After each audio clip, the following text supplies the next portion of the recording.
Welcome back to Are You Smarter Than a Libertarian, the show where we expose government overreach, destroy bad ideas, and ask the questions statists are too afraid to answer. Today's question: what happens when you try to create a perfect, equal society with forced labor and mass murder? Let's talk about Pol Pot, Cambodia's communist dictator, and how trying to force utopia led to one of the worst genocides in modern history.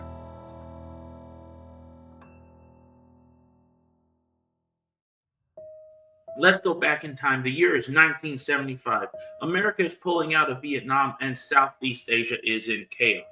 Cambodia is stuck between civil war, foreign interference, and a total identity crisis. Amid this confusion, a radical movement rises, the Khmer Rouge, led by a man named Saleth Sar, better known to history as Pol Pot.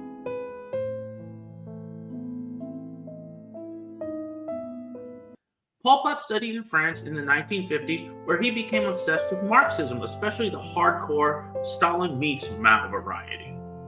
When he returned to Cambodia, he wanted to bring true equality to his people. His solution: erase everything. History, cities, religions, markets, even families. He called it Year Zero.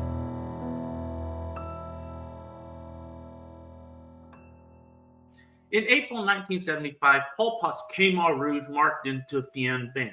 I may have butchered that name.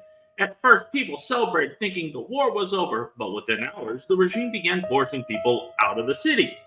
Hospitals, schools, offices emptied.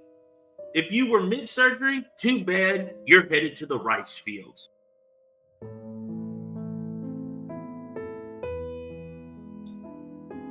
Over 2 million people were evacuated at gunpoint. Everyone was assigned to hard labor in the countryside. Private property abolished, money gone, religion outlawed, wearing glasses. Yeah, that might get you executed for being too educated. That's no joke.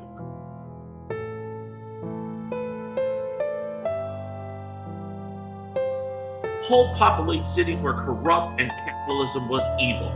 He wanted everyone to become a farmer, equal in misery, fear, and of course, hunger, as all great communists want. What followed was a forced agrarian experiment that killed more people than it fed. This wasn't just poor planning, this was intentional tyranny.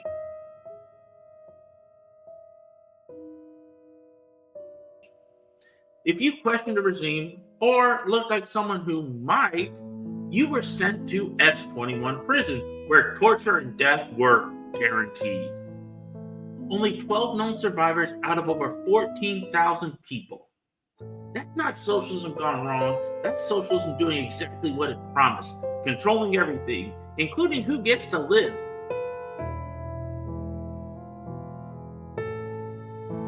Between 1975 and 1979, Pol Pot's regime killed 2 million Cambodians. That's 1 in 4 people. Executed, starved, tortured because they owned land or spoke a foreign language or just didn't conform fast enough.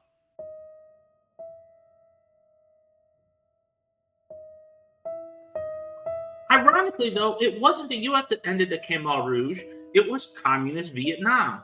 They invaded Cambodia in 1979 after Pol Pot kept attacking border villages. The regime collapsed. Pol Pot fled into the jungle, lived out his days in denial, and died in 1998, never punished for the heinous crimes he committed. So here's the libertarian lesson. Freedom matters. The more power you give the state in the name of equality, the closer you get to hell. We see this all the time. Pol Pot didn't fail to implement communism. He implemented it perfectly, and the result was death, famine, and, wait for it, fear. Whoever says real communism hasn't been tried, remind them it has. In Cambodia, and it looked a lot like this. Thank you for watching Are You Smarter Than a Libertarian? If you learned something, drop a comment, hit that like button, and share this with your friend who still thinks Marx was misunderstood. Subscribe for more content every day. New videos drop every day. Until next time, stay free, stay informed, and stay accountable. Have a great day.